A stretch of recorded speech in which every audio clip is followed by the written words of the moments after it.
Hi friends, good afternoon. ಎಲ್ರದ್ದು ಊಟ ಆಯಿತಾ? ನಂದು ಊಟ ಆಯಿತು ಈಗ ತಾನೇ. ಎಲ್ಲರೂ ಹೇಗಿದ್ದೀರಾ? ಎಲ್ಲರೂ ಚೆನ್ನಾಗಿದ್ದೀರಾ ಅಂತ ಭಾವಿಸ್ತೀನಿ. ಆ್ಯಂಡ್ ಈಗ ಪ್ರತಿಯೊಬ್ಬರ ಮನೆಯಲ್ಲೂ ಒಬ್ಬರಿಗೆ ಶುಗರ್ ಅನ್ನೋದು ಇದ್ದೇ ಇರುತ್ತೆ, ಅಥವಾ ಫ್ರೆಂಡ್ ಸರ್ಕಲಲ್ಲಿ ಇರ್ತಾರೆ, ಅಥವಾ ಫ್ಯಾಮಿಲಿಲಿ ಇರ್ತಾರೆ. ಶುಗರ್ ಇದ್ದಂಥವ್ರು ಈ ಗಿಡ ತೋರಿಸ್ತಾ ಇದ್ದೀನಲ್ಲ, ಈ ಗಿಡದ ಎಲೆನ ತಿಂದು ನೀವು ಶುಗರ್ನ ಕಂಟ್ರೋಲ್ ಮಾಡ್ಕೋಬೋದು. ನಮ್ಮ ಅಜ್ಜಿಗೂ 2022ನಲ್ಲಿ ಶುಗರ್ ಬಂದಿತ್ತು. ಅವರು 1 ಇಯರ್ ಈ ಗಿಡದ ಎಲೆ, ಇದನ್ನು ಇನ್ಸುಲಿನ್ ಸಸ್ಯ ಅಂತ ಕರೀತಾರೆ. ಇದನ್ನು 1 ಇಯರ್ ಬಿಡದೆ ತಿಂದರು, 1 ರಿಂದ 3 ಎಲೆನ ಒಂದು ದಿನಕ್ಕೆ. ಇವಾಗ ಅವರು ಶುಗರ್ ಲೆವೆಲ್ ಪರ್ಫೆಕ್ಟಾಗಿದೆ. ನಿಮಗೆ ಕೊಟ್ಟಿರೋ ಫುಡ್ ಡಯಟ್ ಜೊತೆಗೆ ಈ ಶುಗರ್ ಎಲೆಯನ್ನು ನೀವು ತಿಂದು ನಿಮ್ಮ ಶುಗರ್ ಲೆವೆಲ್ನ ಕಂಟ್ರೋಲ್ ಮಾಡ್ಕೋಬೋದು.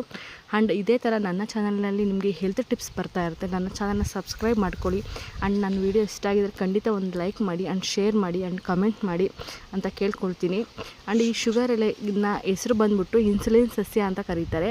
ಇದನ್ನು ನೀವು ಎಲ್ಲರ ಸಿಕ್ಕಿದ್ರೆ ತೊಗೊಬಂದು ಹಾಕ್ಕೊಳ್ಳಿ. ಒಂಥರ ಗಡ್ಡೆ ಟೈಪ್ ಸಿಗುತ್ತೆ ನಿಮಗೆ, ತಂದು ನೀವು ಮನೆ ಹತ್ರನೇ ಹಾಕ್ಕೋಬೋದು. ತುಂಬ ಚೆನ್ನಾಗಿ ಗಿಡ ಬಿಡುತ್ತೆ. ಇದರ ಎಲೆನ ಡೈಲಿ ಕಿತ್ಕೊಂಡು ತಿಂದರೆ ಆಯಿತು. ಅದು ಕಿತ್ತಂಗೆ ಮತ್ತು ಗಿಡ ಬೆಳವಣಿಗೆ ಚೆನ್ನಾಗಿ ಆಗ್ತಾ ಇರುತ್ತೆ. ಯಾವ ಎಲೆ ಕಿತ್ತರೆ ಖಾಲಿ ಆಗುತ್ತೆ ಅಂತ ಏನಿಲ್ಲ, ತುಂಬ ಚೆನ್ನಾಗಿ ಬೆಳವಣಿಗೆ ಆಗ್ತಾ ಇರುತ್ತೆ. ಇದು ಬಿಸಿಲು ಮತ್ತು ನೆರಳು ಎರಡು ಪ್ರದೇಶದಲ್ಲೂ ಈ ಎಲೆನ ನಾವು ಬೆಳ್ಕೋಬೋದು ಮನೆ ಹತ್ರನೇ. ತುಂಬ ಚೆನ್ನಾಗಿರುತ್ತೆ. ಇದ್ರ ಟೇಸ್ಟ್ ಬಂದ್ಬಿಟ್ಟು ಈ ಬೆಟ್ಟದ ನೆಲ್ಲಿಕಾಯಿ ಟೇಸ್ಟ್ ಬರ್ತಲ್ಲ, ಆ ಥರ ಬರುತ್ತೆ. ದಯವಿಟ್ಟು ಇದನ್ನು ತಿನ್ನಿ, ನಿಮ್ಮ ಶುಗರ್ ಕಾಯಿಲೆನ ಗುಣಪಡಿಸಿಕೊಳ್ಳಿ. Thank you all.